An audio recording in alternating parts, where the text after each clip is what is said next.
Hey, it's Dog here. I just want to share some ways you can take care of me and leave no trace. I love walks and outdoor adventures, but I don't love visiting places I'm not allowed. So make sure to check before we go. If I'm not allowed on a trail or need to be leashed, it is usually to protect other animals or people. There are some things I need for any trip: a leash, water, poop bags, and any other special gear or toys that'll keep me safe and happy. A leash keeps me safe, helps me make the trail a more comfortable place for other people and other dogs. It also protects wildlife, and on some trails a leash is required for these reasons. You might be wondering, if other animals can poop in the woods, why can't I? Well, my poop has a lot of different things in it that can pollute water, harm wildlife.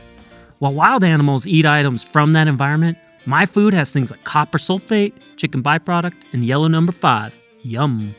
Dog poop is a major source of water contamination and can spread parasitic diseases like Giardia to humans and other wildlife. We should always be ready to pack it out, and I mean all the way out, like to the trash can. Thank you for being a Leave No Trace dog parent. I sure appreciate it. Now let's go outside. No, really, let's go. Outside. Ready.